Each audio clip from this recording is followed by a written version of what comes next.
ସମସ୍ତଙ୍କୁ ଦଶହରାର ହାର୍ଦ୍ଦିକ ଅଭିନନ୍ଦନ ଏବଂ ଶୁଭେଚ୍ଛା। ଆମ ଦେଶ ଭାରତରେ ପାଳନ କରାଯାଉଥିବା ସମସ୍ତ ପୂଜା ଏବଂ ପର୍ବପର୍ବାଣୀ ଠାରୁ ଦଶହରା ସବୁଠାରୁ ବଡ଼ ଏବଂ ଅନ୍ୟତମ। ଯେମିତିକି ଆପଣମାନେ ଜାଣିଛନ୍ତି ଆମ ଦେଶ ଭାରତରେ ସମସ୍ତ ପୂଜା ପର୍ବପର୍ବାଣୀ ସହ କିଛି ପୌରାଣିକ କଥାର ସମ୍ପର୍କ ରହିଛି। ତେଣୁକରି ଏହି ଭିଡ଼ିଓରେ ଆମେ ଜାଣିବା କାହିଁକି ଆମ ଦେଶ ଭାରତରେ ଦଶହରା ବା ଦୁର୍ଗା ପୂଜା ପାଳନ କରାଯାଏ ଏବଂ ଏହି ଦଶହରା ପାଳନ କରିବା ପଛରେ କ'ଣ ପୌରାଣିକ କଥା ରହିଛି। ଦଶହରା ପାଳନ କରିବା ପଛରେ ଦୁଇଟି ପୌରାଣିକ କଥା ରହିଛି। ସେଥିମଧ୍ୟରୁ ପ୍ରଥମ କାହାଣୀଟି ହେଉଛି ପୌରାଣିକ କାଳରେ ଜଣେ ଦାନବ ବା ଅସୁର ଥିଲା, ଯାହାର ନାମ ହେଉଛି ମହିଷାସୁର।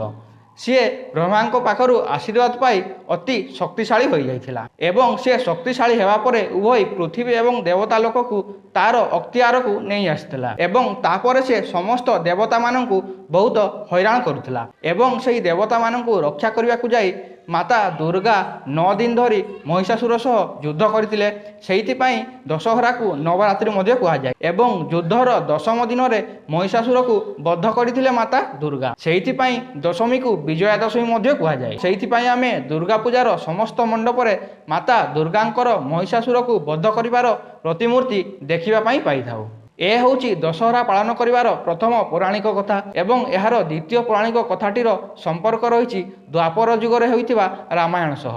ରାମ ଯେତେବେଳେ 14 ବର୍ଷ ବନବାସ ଯାଇଥିଲେ ସେହି ସମୟରେ ସୀତାକୁ ହରଣ କରିଥିଲା ରାବଣ ଏବଂ ସୀତାଙ୍କୁ ରାବଣ କବଳରୁ ରକ୍ଷା କରିବା ପାଇଁ ଲଙ୍କାରେ ରାବଣ ସହ ରାମଙ୍କର 10 ଦିନ ଧରି ଯୁଦ୍ଧ ହୋଇଥିଲା ଏବଂ ଦଶହରାର ଏହି ଦଶମୀ ଦିନରେ ରାବଣର ବଧ କରିଥିଲେ ପ୍ରଭୁ ଶ୍ରୀରାମ।